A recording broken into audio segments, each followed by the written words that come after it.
Mengejutkan, banyak sekali keunggulan Presiden Prabowo Subianto dibandingkan dengan Anies dan Ganjar Pranowo. Hari ini ada 3 berita terbaru dan terupdate tentang Prabowo dan Gibran Rakabuming Raka. Jangan lupa like dan subscribe channel ini dan silahkan simak baik-baik. Inilah berita yang pertama.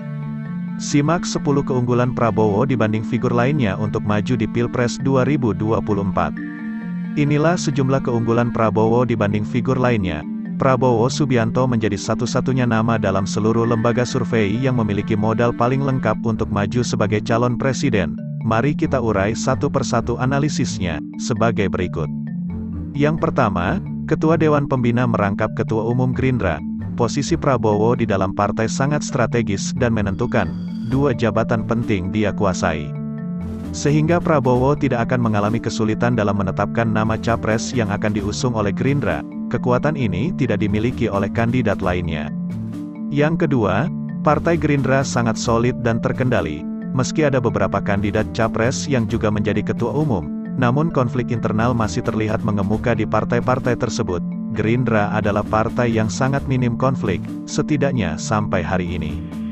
Sepanjang tahun-tahun 2021 sampai tahun 2022 nampak kader-kader Gerindra di daerah menggelar ikrar kesetiaan dan dukungan kepada Prabowo untuk tetap maju di Pilpres 2024. Publik menangkap pesan ini bahwa Gerindra adalah partai yang paling siap menghadapi pemilu 2024. Soliditas ini juga nampak dipamerkan oleh petinggi-petinggi Gerindra lainnya, nyaris tidak ada konflik yang cukup berarti. Yang ketiga, kader Partai Gerindra loyalis dan menjadi tenaga penggerak. Harus diakui, meski sudah mengalami kekalahan bertubi-tubi dan menyakitkan, namun Prabowo Subianto tetap memiliki karisma luar biasa di mata para pendukungnya. Loyalisnya masih setia berada di sekitar Prabowo sampai saat ini. Loyalis dan tenaga penggerak yang tersebar dari pusat hingga ke daerah masih tetap terjaga dalam satu gerak yang sama. Yang keempat, jumlah anggota Dewan Gerindra dan kepala daerah signifikan. Selain loyalis dan tenaga penggerak, Prabowo memiliki kader-kader hingga ribuan yang terpilih sebagai anggota Dewan dan kepala daerah. Jumlah yang sangat signifikan tersebut dan tersebar cukup luas merupakan sumber daya yang tidak bisa dibilang kecil. Kerja-kerja politik selama bertahun-tahun dibangun secara disiplin dan terorganisir adalah kekuatan potensial untuk menghadapi semua jenis episode politik di tanah air. Kader-kader ini sudah teruji berkali-kali. Yang kelima, memiliki semangat yang kuat dan optimisme yang sama. Prabowo dan Gerindra mungkin bukan satu-satunya yang memiliki jumlah kursi di parlemen secara signifikan. Namun, soal semangat dan optimisme adalah lain cerita. Pendukung Prabowo adalah manusia-manusia yang sudah teruji dalam setiap pertarungan politik. Setidaknya dalam 14 tahun sejak partai itu berdiri, rentang waktu yang tidak sebentar. Anda mungkin akan mudah untuk menjadi setia di situasi kemenangan. Namun mereka yang tetap setia dalam situasi yang sulit tentu memiliki nilai tersendiri. Yang keenam, karakter yang dipenuhi dengan kebijaksanaan dan kehormatan. Saat kala di Pilpres 2019, Prabowo memberikan tauladan yang sangat mengejutkan publik. Tak banyak politisi yang mampu bersikap sebijaksana demikian. Prabowo mengakui kemenangan Jokowi dan siap membantu pemerintah demi menjaga persatuan dan kesatuan. Sikap yang pada akhirnya sangat dipahami sebagai upaya meminimalisir polarisasi ekstrim di antara rakyat Indonesia pasca pemilu 2019. Meski mengalami kekalahan, Prabowo tetap mampu menjaga kehormatan dirinya dan perjuangan seluruh pendukungnya, berdiri dengan kepala tetap tegak. Yang ketujuh, disiplin melakukan pendidikan dan pelatihan kader Partai Gerindra. Sebuah instrumen penting yang harus dimiliki partai modern adalah pendidikan dan pelatihan kader yang terorganisir dan terpimpin. Gerindra adalah partai yang tidak pernah berhenti untuk menggelar diklat kader secara serius dan terstruktur. Diklat tersebut digelar bukan sekadar untuk memenuhi syarat dalam undang-undang partai politik, namun merupakan tradisi yang sudah mengakar sejak Gerindra berdiri 14 tahun silam. Prabowo sangat memahami hal tersebut. Partai harus secara rutin mendidik dan melatih seluruh kader-kadernya secara berjenjang. Yang kedelapan, kinerja sebagai Menteri Pertahanan tertinggi dibandingkan menteri lain. Pada tanggal 26 Februari tahun 2022, Lembaga Survei Indonesia Political Opinion menyampaikan hasil riset kepuasan kinerja pemerintah Presiden Jokowi Wakil Presiden Ma'ruf Amin. Hasilnya, Prabowo Subianto mendapat penilaian tertinggi, yaitu 81,3%, jauh meninggalkan menteri lainnya. Yang kesembilan, tingkat elektabilitas Prabowo selalu konsisten di papan atas. Hampir di semua lembaga survei selalu menempatkan Prabowo Subianto sebagai kandidat capres dengan perolehan suara yang selalu konsisten positif. Para pemilih Jokowi yang berniat mendukung Prabowo Subianto pada Pilpres 2024 menunjukkan tren peningkatan. Dari sekian alasan tersebut tentu dimensi penting lainnya seperti strategi taktik, pembangunan koalisi, pemilihan pasangan calon, tak bisa dianggap remeh. Prabowo harus pandai-pandai memainkan peran dan meracik kekuatannya di lapangan.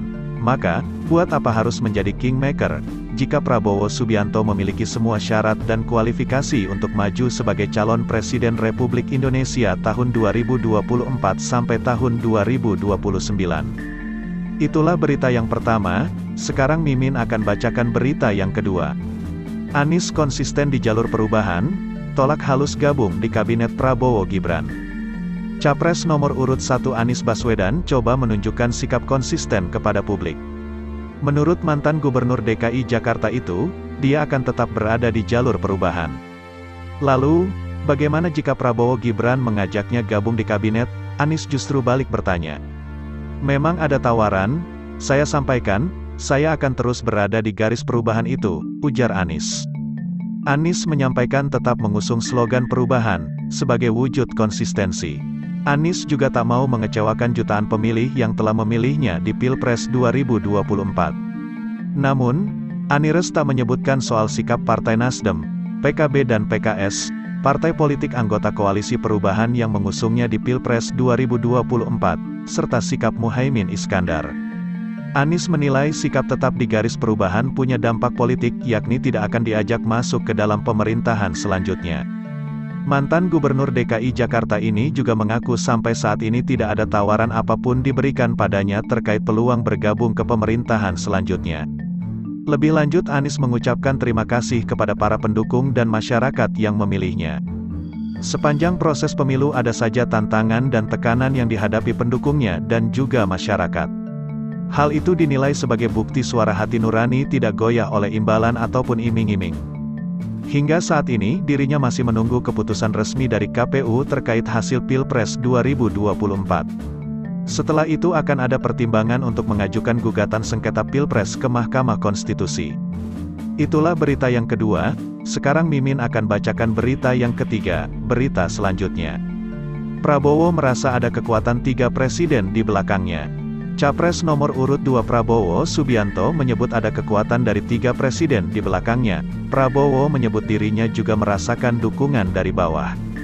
Kita rasakan ini saudara rasakan, ini saudara rasakan, ini saya rasakan. Di setiap titik saya hadir luar biasa getaran dan dukungan dari bawah. Benar-benar saya rasakan, kata Prabowo. Prabowo lantas mengatakan di belakang dirinya ada kekuatan 3 presiden, mereka yang disebut Prabowo, yaitu Presiden Jokowi, Susilo, Bambang Yudhoyono, dan Gus Dur. Kita jelas yang memiliki strategi yang benar. Kita melanjutkan apa yang sudah baik dilaksanakan. Saya merasa di belakang saya kekuatan yang besar.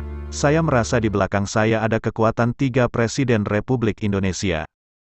Yang jelas, 1 Presiden Jokowi Presiden ke-7.